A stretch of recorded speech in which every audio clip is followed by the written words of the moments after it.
Developing tonight, an FOP lodge in Louisville has filed a motion to intervene in the consent decree case, saying the signed agreement conflicts with their collective bargaining agreement. Thanks for joining us here on the Night Team. I'm Alex Dieterer.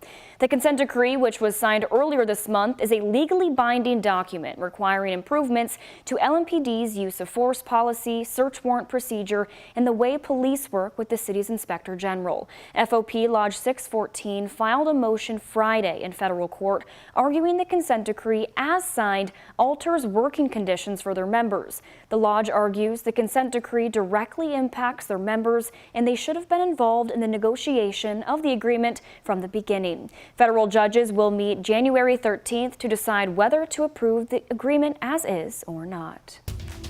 Well, as we enter a new year, Louisville Metro Council is reflecting on feats and challenges of 2024.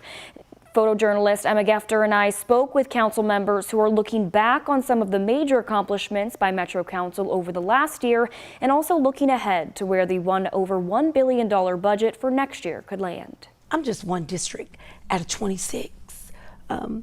Making a difference in my district is very vital. As Louisville Metro Council wraps up 2024, council members are reflecting on some key accomplishments for the city. We're working towards fixing the problem for our constituents. We spoke with District 25 council member Khalil Batshon at an infrastructure project on South Ridge Drive and Valley Station. These constituents have had this issue where there's been a sinkhole in their backyard going into Pond Creek, and after multiple times calling over the past few years, it could get nothing done. MSD broke ground Monday. Infrastructure and safety were top priorities for Batshon in 2024. Some projects, like this one on Arnoldtown Road, will roll into 2025, expected to be complete by March. Where we did a full repaving of the infrastructure, and now we've completely started a full reconstruction of a portion of the road where they've got to put retaining wall up and reconstruct the entire road that's on a slope. It's falling apart.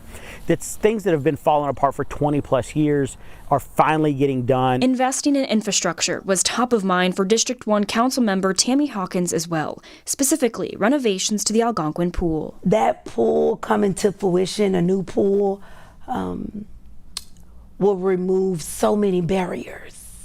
I'm really excited about making that happen.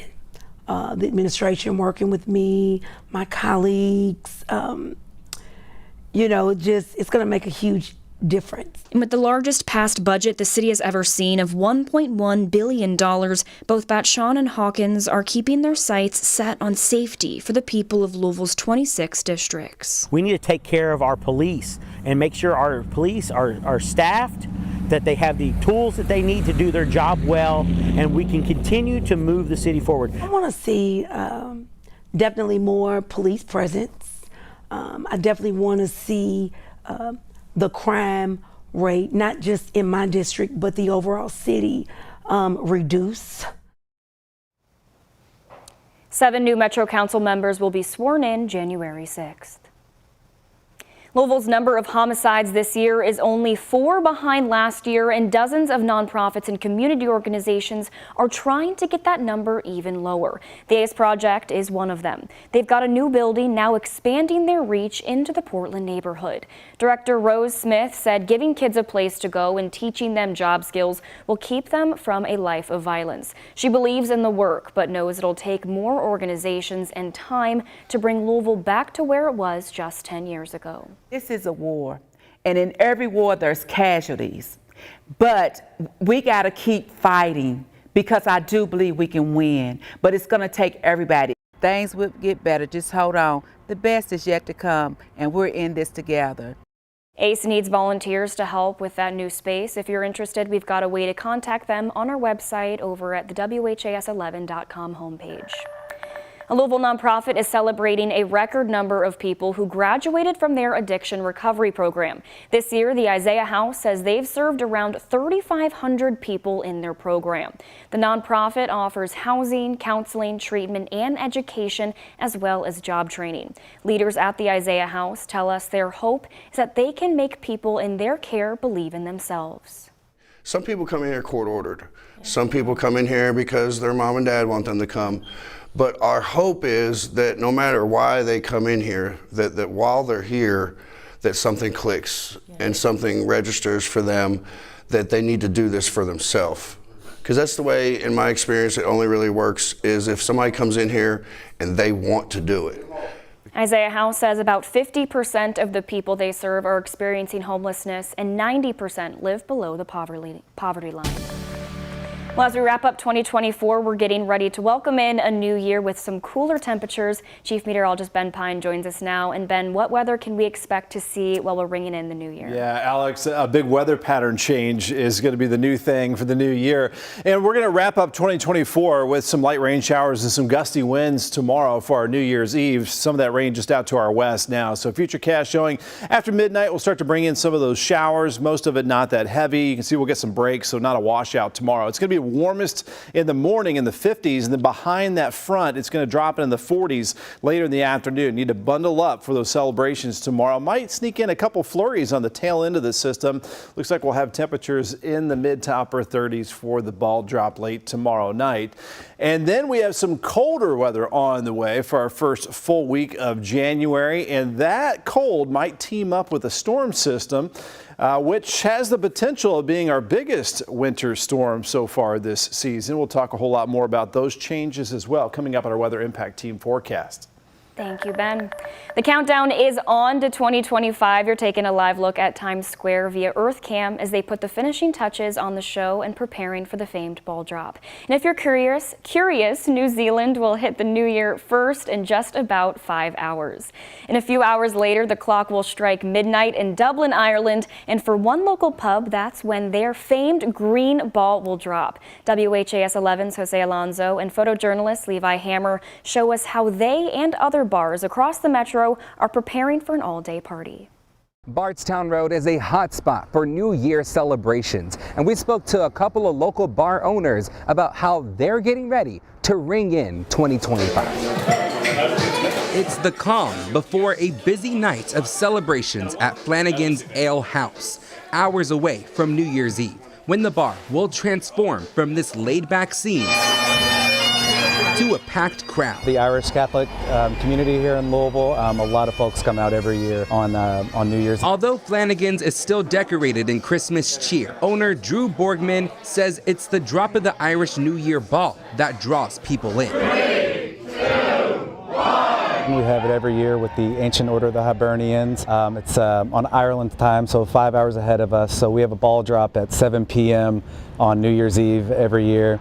And then, so we'll actually have two different, New Year's Eves all in one night. And just down the street, Highlands Tap Room is hoping a special deal will help them compete for customers. We have our tap room pick for Eagle Rare 10 year. So we're doing a small price cut on that for pours and for old fashions. We're also doing the Weller Special Reserve, which is hard to find. Owner Kristen Bloom took over the bar in November and hopes to keep their regulars happy while welcoming in newcomers to ring in the new year. It is a huge moment. I'm getting a chance to kind of set the tone for how I want the bar to move forward and where I want to be as a member in the neighborhood. Along with New Year festivities, Bloom wants to make sure everyone stays safe while celebrating at her bar. We asked LMPD if they plan to step up patrols in known populated areas like Bardstown Road and Nulu. In a statement, they say, quote, "As you venture out, we encourage you have a plan for your transportation needs. While we cannot discuss specifics of our operations, LMPD allocates its resources as necessary to ensure the community is safe." In Louisville, Jose Alonso, WHAS 11 Night Team on your side.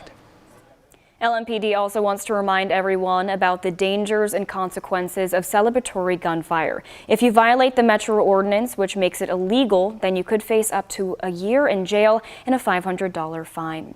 And no matter if you're out or and about or out at home tomorrow night, you can celebrate New Year's with us on WHAS 11, rockin' New Year's Eve with Ryan Seacrest. That starts at 8, and the WHAS 11 Night Team will air at a special time at 10 tomorrow night. Then we'll toss it right back to New York, where the countdown is on at 10:30. New tonight, an appeals court has upheld a jury's ruling against President-elect Donald Trump. The Second U.S. Circuit Court of Appeals upheld the $5 million award granted to E. Jean Carroll for defamation and sexual abuse. The longtime magazine columnist had testified Trump turned a friendly encounter in spring of 1996 into a violent attack in an upscale department store dressing room.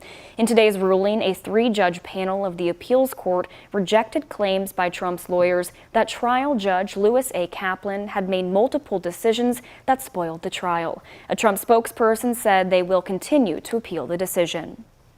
Meanwhile, Trump is hoping to avoid another showdown within his own party, now fully endorsing Speaker Mike Johnson for another term ahead of a vote in the House this week. Trump wrote on social media, quote, "Speaker Mike Johnson is a good, hardworking, religious man," trying to urge fellow Republicans to fall in line and not suffer a similar fate after McCarthy was ousted. However, Johnson has been facing pushback from the far right for weeks. Earlier this month, Trump ally Steve Bannon blasted the speaker for his willingness to work with Democrats to pass a spending bill.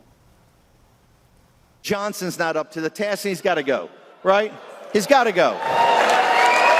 Should Johnson be Speaker of the House?